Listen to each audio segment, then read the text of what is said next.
विश्वामित्र नदी पे बसा बड़ौदा गुजरात का तीसरा सबसे बड़ा शहर है। बड़ौदा या वडोदरा को पहले बड़ोदरा के नाम से जाना जाता था। बड़ोदरा में सन 600 एडी से हिंदू राजाओं का शासन था।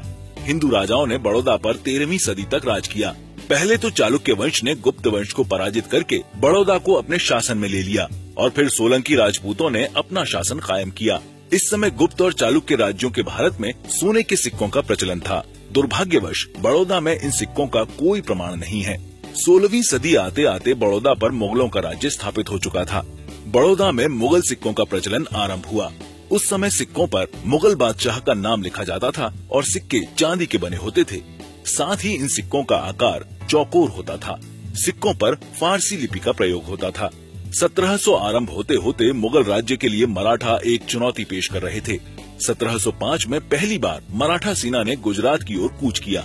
मराठा सेनापति खांडेराव दाभड़े ने 1716 तक मराठा को गुजरात में एक सशक्त शक्ति बना दिया। मराठा पेशवा के सेना की ओर से पिलाजी राव गायकवाड़ को गुजरात में कर के कामकाज के लिए नियुक्त किया गया। गायकवाड़ राजवंश ने बड़ौदा में अपने सिक्कों का चलन प्रारंभ किया। इनका आरंभ करने वाले राजा थे मनाजी राव।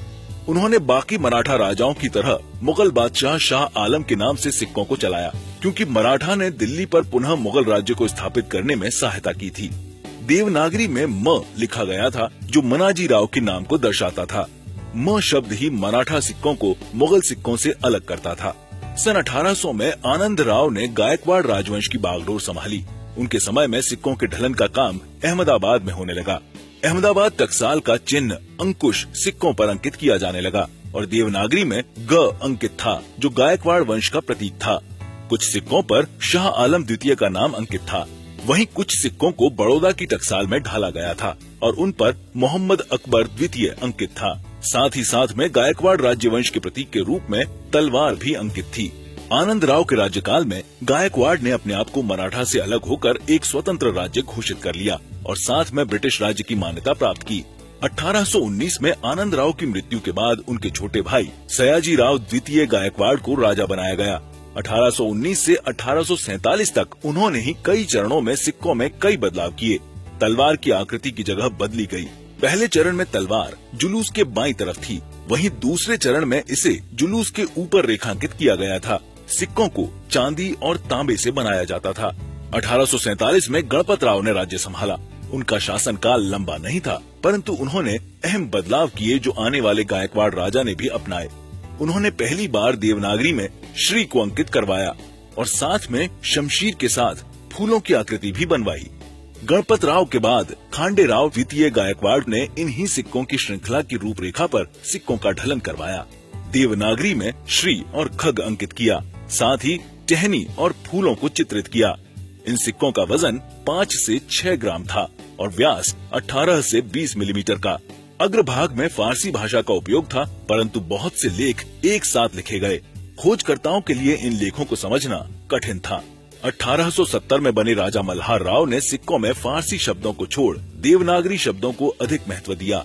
2 पैसे के मूल्य के तांबे के सिक्कों में एक चक्र अंकित किया गया था। उन्होंने चांदी के रुपए और तांबे के 2 पैसे के मूल्यों के सिक्के बनवाए। इन सिक्कों को बड़ौदा की टकसाल में ही बनवाया। मल्हार राव ने अपने शासनकाल में बड़ौदा की संपत्ति का अंधाधुंध उपयोग किया।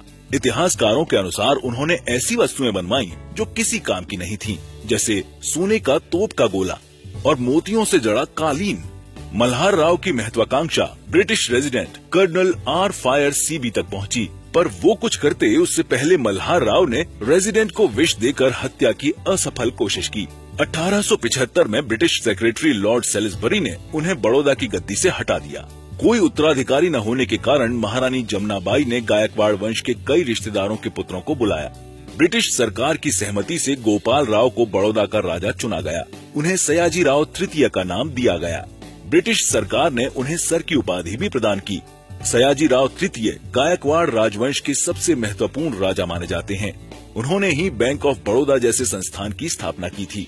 उनके शासन में हाथों से बनने वाले सिक्कों की जगह मशीन से बनने वाले सिक्कों ने ले ली। इस समय गायकवाड़ राज्य में 6 टकसाल सिक्के बनाती थीं। अहमदाबाद, बड़ौदा, सनखेड़ा, पेटलाद, जम्बूसर और अमरेली। हर टकसाल का अपना ही काम होता था।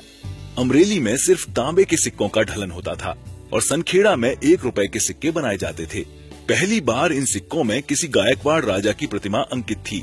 सयाजी राव की प्रतिमा सिर्फ चांदी के 1 रुपए के सिक्कों में ही देखने को मिलती है। तांबे के सिक्कों में पिछले सिक्कों की तरह तलवार अंकित रही।